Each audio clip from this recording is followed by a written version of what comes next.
On May 14, 2022, a violent incident occurred at a residential property on Maungatapu Road in Tauranga, resulting in the death of Mitchell Te Kani, aged 51, and injuries to 4 others. 9 individuals, 8 associated with the Mongrel Mob, faced trial in the High Court over 8 weeks, with the jury delivering verdicts on November 8th, after 2 weeks of deliberation.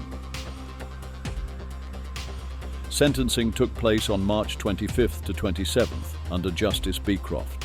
The incident stemmed from a confrontation at the Tea Kani family property, which consisted of 2 homes, one occupied by Thomas and Mitchell Te Kani, the other by Korau Te Kani, aged 71, and his partner Cecilia. The family had no known gang affiliations. At approximately 10 p.m., Bodine Umuroa, a patched Mongrel Mob member, and Kiri Pini, his partner, and Thomas Te Kani's former partner, arrived at the property.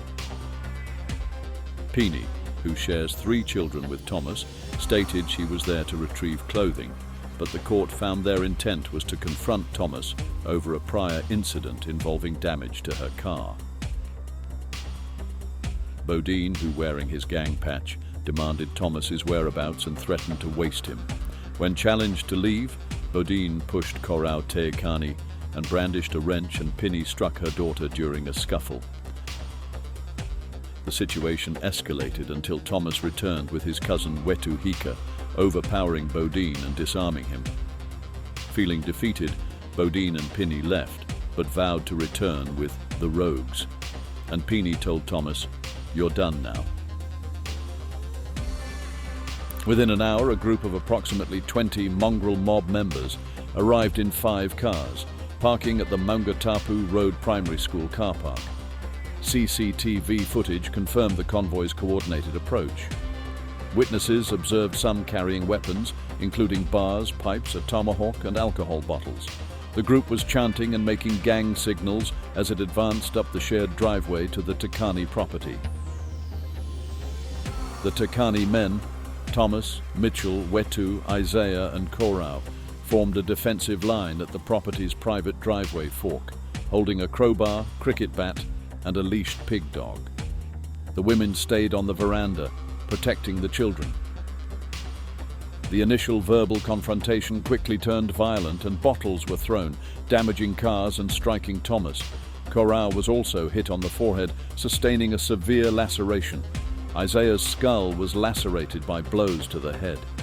𝗹𝗶𝗍𝗺, overwhelmed, released the dog, which bit Jahvaun Layne. Thomas was dragged down the driveway, with Pini directing the group to target him.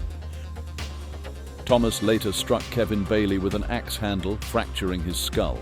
Mihaka Ratahi, aiding Bailey, was also injured, his blood found near the fatal scene. Mitchell Te Kani, after dropping his crowbar in a gesture of surrender, was struck above the ear with a heavy object, possibly the same crowbar, fracturing his skull. He fell and died quickly from the injury. 𝗹𝗶𝗍𝗺, in panic, fled through the house, jumping through a window and injuring his arm. The group dispersed, leaving the family in shock. Police, delayed by a false report of firearms, arrived after the attackers had fled. Some defendants sought medical treatment. Bodine and Pini took Bailey to Tauranga Hospital, where he declined care and left when police approached. Shem Williams drove Ratahi for treatment. An intercepted phone call revealed Ratahi instructing Williams to clean the van of forensic evidence and align their stories, claiming Williams was merely a bystander. The jury convicted both for attempting to pervert the course of justice. The police investigation used CCTV from the GC bar, where the mob had gathered earlier, and a cell phone video from Thomas's daughter to identify defendants. DNA and blood evidence linked them to the scene, though the individual who struck the fatal blow remained unidentified. Only about half of the estimated 20 attackers were charged due to insufficient evidence. The 9 defendants faced charges from 3 incidents: the lead-up incident, the main fatal incident, and attempts to pervert justice.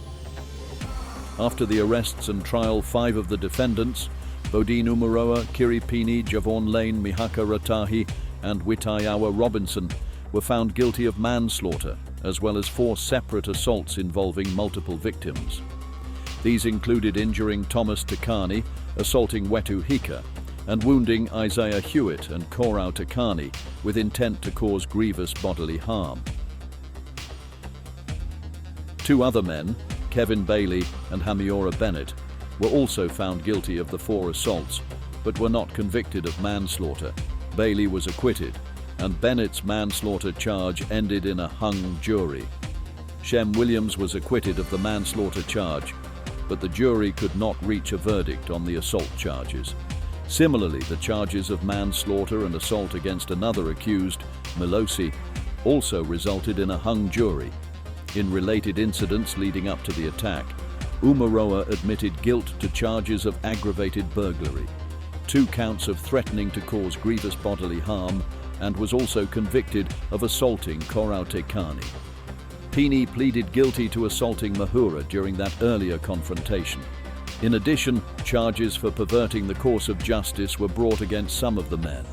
Ratahi was convicted on 3 counts, 2 of them through guilty pleas, while Williams was convicted on 2 counts. Justice Beecroft sentenced the defendants, emphasizing accountability, deterrence, and community protection.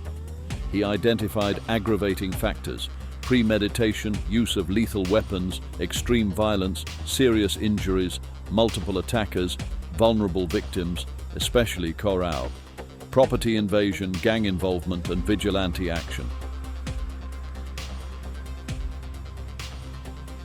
The final sentences for each defendant were clearly outlined by the judge.